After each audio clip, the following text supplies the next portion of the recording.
کہ اس مبارک مہینے کی 12 تاریخ کو اللہ کے رسول صلی اللہ علیہ وآلہ وسلم کی ولادت ہوئی۔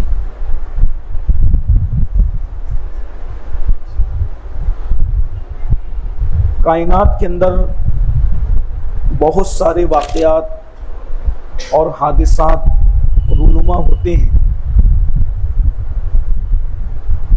اور قیامت تک ہوتے رہیں گے،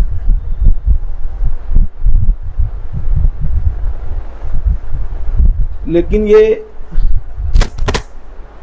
سب سے بڑا واقعہ ہے انسانی کائنات میں، کیا بلکہ اللہ کی مخلوق میں یہ سب سے بڑا واقعہ۔ اس سے بڑا واقعہ نہ اس سے پہلے کبھی ہوا تھا نہ ہو سکتا ہے کہ رحمت للعالمین کی ولادت۔ انبیاء پیدا ہوئے لیکن ان سے پہلے کوئی سید الانبیاء بن کے پیدا نہیں، اور ان کے بعد تو سوال ہی نہیں کہ نبوت ہی ختم ہے۔ اللہ کا سب سے عظیم نبی، سب سے بڑا نبی ربیع الاول کی 12 تاریخ کو دنیا میں تشریف لاتا ہے۔ پوری امت کے اکثریت کا اس پر اتفاق ہے کہ ولادت کی تاریخ 12، پیدائش کی تاریخ 12 ہے۔ چند لوگوں نے علم نجوم کے حوالے سے حساب لگایا تو وہ آگے پیچھے ہو گئے۔ ہمارا مذہب نجومیوں کا مذہب نہیں۔ علم نجوم اور علم فلکیات کے ماہرین نے الگ الگ اقوال کیے اور انہوں نے باتیں کی، اور کچھ انہی کی پیروی کرتے ہوئے دوسروں نے بھی باتیں کی، لیکن اس کو کسی نے بھی اعتبار کے قابل نہ سمجھا۔ البتہ 2 صحابی ان کا صریح قول موجود ہے، ایک تو حضرت جابر ابن عبداللہ انصاری اور ایک تو حضرت سیدنا عبداللہ ابن عباس۔ یہ 2 صحابی ہیں جو کہتے ہیں کہ اللہ کے رسول صلی اللہ علیہ وآلہ وسلم ربیع الاول کی 12 تاریخ کو دنیا میں تشریف لائے۔ یعنی جب صحابی کا قول آ جاتا ہے تو اب پھر اس کے بعد جس کا بھی قول آئے گا تو اس کو مانا نہیں جائے۔ اور عبداللہ ابن عباس تو وہ ہیں کہ یہ حضور علیہ السلام کے چچا زاد بھائی، یعنی حضور کے چچا کے بیٹے ہیں، یعنی بالکل یہ گھر کی بات۔ تو یہ جو ذہن و دماغ میں امت کے خلجان چلتا ہے کہ 2 بھی ہے، 10 بھی ہے، 12 بھی ہے، ایسا کچھ نہیں۔ کسی بھی معاملے میں جب امت میں جو 2-4 اقوال بیچ میں آ جائیں تو اس کا اعتبار نہیں رہتا، ہمیشہ اکثریت کے قول کو ترجیح دی جاتی ہے۔ تو پوری امت کا اس پر اتفاق ہے کہ اللہ کے رسول علیہ السلام ربیع الاول کی 12 تاریخ کو دنیا میں تشریف لائے۔ اب جب حضور دنیا میں 12 تاریخ کو ربیع الاول کی 12 تاریخ کو تشریف لائے تو یہ مسلمانوں کا سب سے بڑا تہوار، مسلمانوں کے لیے یہ سب سے بڑی عید ہے۔ اس کی بڑی عید کیوں ہے؟ اس پر بھی سب کا اتفاق ہے کہ جس رات کو اللہ کے رسول دنیا میں تشریف لائے وہ رات ہزاروں شب قدر سے افضل ہے۔ یعنی ہزاروں شب قدر کی فضیلت کو ایک جگہ جمع کریں اور ایک ربیع الاول کی جو 12ویں شب ہے اس کو ایک پلڑے میں رکھیں تو ہزاروں شب قدر پر شب میلاد اس لیے بھاری ہو جاتی ہے کہ شب قدر میں فرشتے آتے ہیں اور شب میلاد میں مصطفیٰ جان رحمت تشریف۔ اگر وہ نہ آتے تو فرشتے کہاں ہوتے؟ بھئی ان کی پیدائش نہ ہوتی تو اللہ کا فرمان ہے لولا کلمہ خلقت الافلاک والارضین، کہ اگر آپ کو پیدا کرنا نہ ہوتا تو نہ ہم زمین پیدا کرتے نہ آسمان پیدا کرتے۔ کون ہوتا؟ وہ جو نہ تھے تو کچھ نہ تھا، وہ جو نہ ہو تو کچھ نہ ہو، جان ہے وہ جہان کی، جان ہے تو جہان ہے۔ تو حضور کی پیدائش کا دن یہ ساری عیدوں کی عید ہے، مبارک اس اعتبار سے کہ دعا کی قبولیت۔ شب قدر میں دعا رد نہیں ہوتی تو شب میلاد میں کیسے رد ہوگی؟ یعنی یہ جو بات میں کر رہا ہوں اس کو اعلیٰ حضرت نے بھی لکھا، شاہ ولی اللہ نے بھی لکھا، شاہ عبد الرحیم نے بھی لکھا، شیخ عبدالحق محدث دہلوی نے بھی لکھا، مولوی اشرف علی تھانوی صاحب انہوں نے بھی اپنی کتاب نشر الطب میں لکھا۔ یہ سب لوگ لکھے، اس میں کسی کا اختلاف ہے کہ ہزاروں شب قدر سے افضل حضور کی میلاد کی شب ہے۔ سبحان اللہ، کیا برکت والی وہ رات ہوگی. یعنی ہزاروں شب قدر کا حسن اور جوبن جس ایک رات میں سمٹ آئے اس کو شب میلاد النبی کہتے ہیں. کتنی اہمیت والی رات ہے. اس رات میں ہمیں درود و سلام پڑھنا چاہیے، تلاوت کرنا چاہیے، رات کو جگ کے گزارنا چاہیے.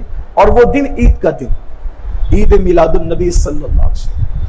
کچھ دنیاوی پڑھے لکھے لوگ جو ہوتے ہیں، جو چونکہ ان کا اسلامی نالج کم ہوتا ہے، تو ان کو ایسا لگتا ہے کہ مولانا یہ بات ہضم نہیں ہوتی کہ اسلام میں تو دو ہی عیدیں، اسلام میں تو دو ہی عیدیں، پھر یہ تیسری عید مولانا لوگ کہاں سے نکال کے لے کر آ گئے کہ عید میلاد النبی، عید میلاد النبی.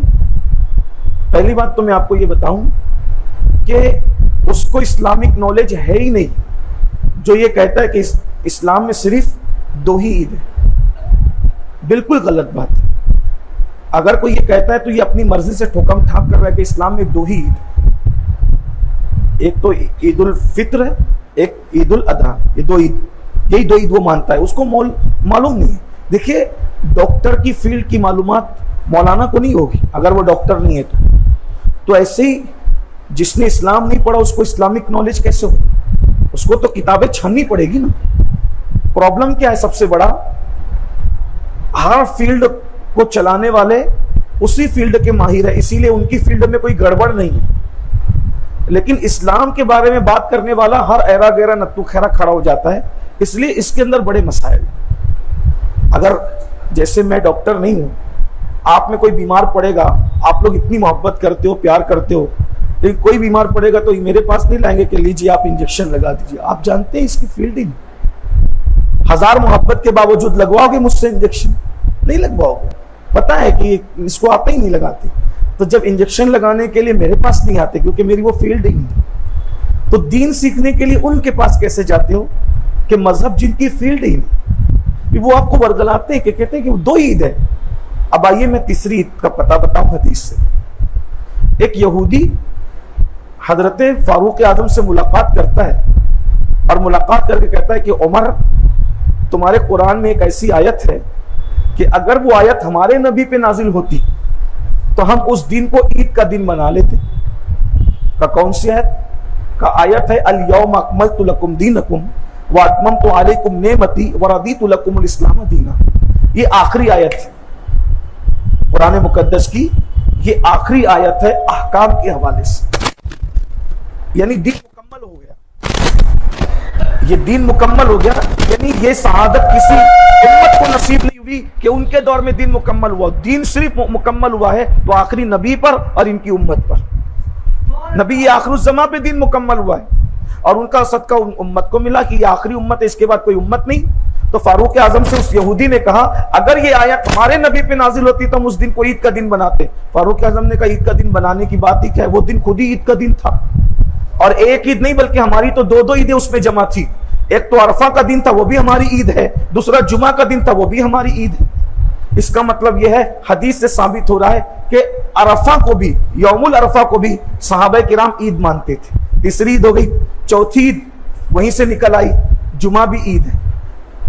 ٹھیک ہے، یہ تو 4 عیدیں ہو گئی، کم سے کم 4 ہو گئی. اب مسلم شریف کی حدیث میں آئیے، اللہ کے رسول صلی اللہ علیہ وآلہ وسلم فرماتے ہیں جمعہ عید المومنین ہے. جمعہ کیا ہے؟ عید المومنین.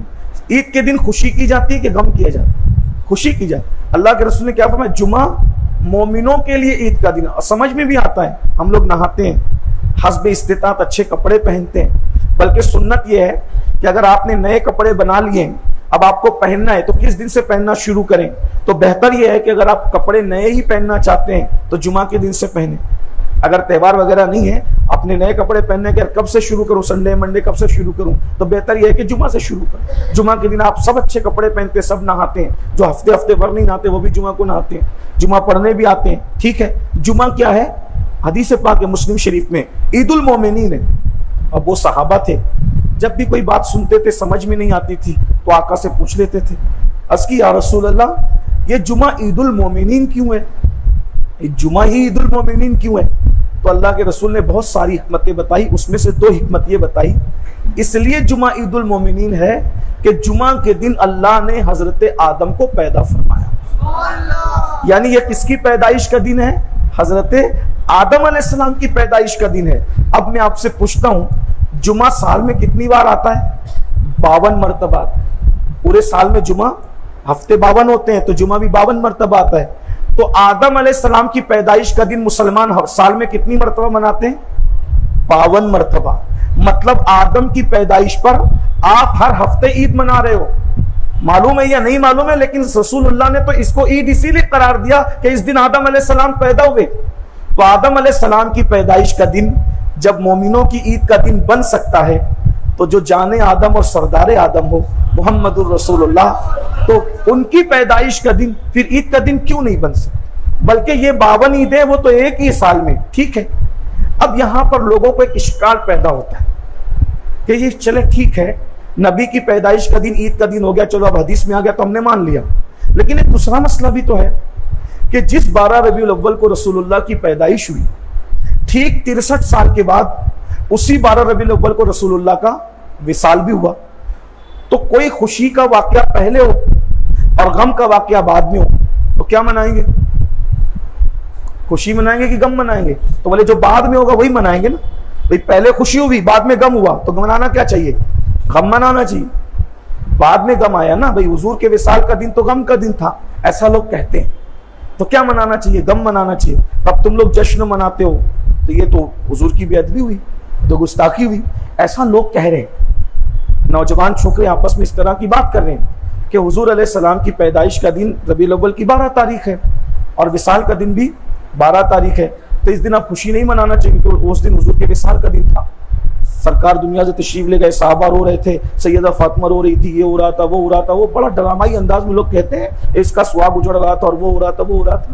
ہم نے کہا چلے ٹھیک ہے، اگر بات ایسی ہی ہے کہ حضور کے وصال کی تاریخ بھی 12 ہے اور پیدائش کی تاریخ بھی 12 ہے، ایک مقدمہ میں آپ کے سامنے رکھتا ہوں، سب کی کتاب ہٹا دیجئے، آپ پڑھے لکھے لوگ ہیں، سمجھدار لوگ ہیں،